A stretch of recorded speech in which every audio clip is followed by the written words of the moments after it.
কোচবিহারে দুপদে ছিলাম, সেখান থেকে পোস্টিং হয়ে আমার এলাকায় এসেছি। গাড়িতে নামার সঙ্গে সঙ্গে একজন একরকম কথা বলছে। একটা বুড়িমা দেখি না 5 মিনিট ধরে বলছে, বাবা তুই চলে গেছিস, দেশের হালটা কি হয়েছে দেখ। আরে কেন বুড়িমা, কি হয়েছে কি? বলে বাবা সন্ধ্যেবেলা যে নম্বর লিখেছে, কে কার ঘরে ঢুকতে আর কে কার আসল ধরে টানতে ঠিক নেই। আমি সে কি, আর বাপ ঠাকুরদা মারা গেছে, আমি চলে গেছি বলে দেশের হালের ভাবে না না, এই ভয়ঙ্কর সিং যতদিন আছে দেশের হালের আমি হতে দেবেন না। তাই আমি চললাম আমার ডিউটি।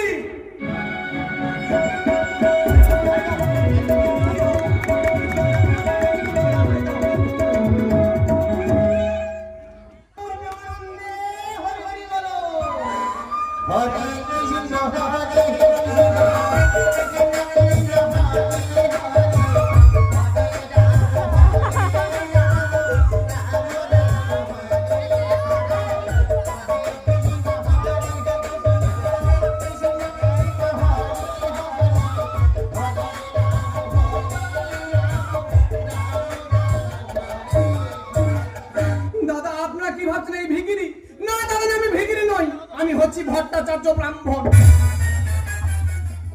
যদি বলেন ব্রাহ্মণ হয়ে ভিক্ষা করছি কেন, আজ দাদা আমি কর্মদোষে ভিখারি। কেন কোনো পুজো নিজে আমি করি না, যেমন ধরো লক্ষ্মী পুজো, কালী পুজো, দুর্গা পুজো, ব্রহ্মা পুজো, মহাশা পুজো, কার্তিক পুজো, সরস্বতী পুজো, কেন কোনো পুজো নিজে আমি করি না।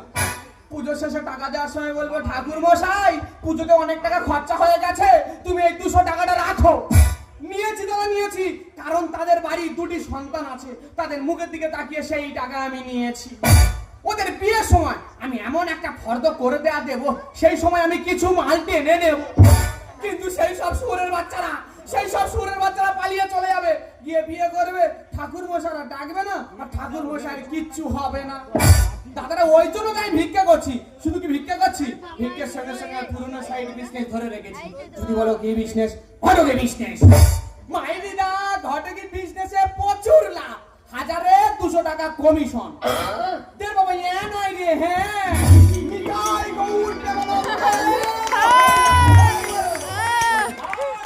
ভুলিয়ে দেয় আগে করে।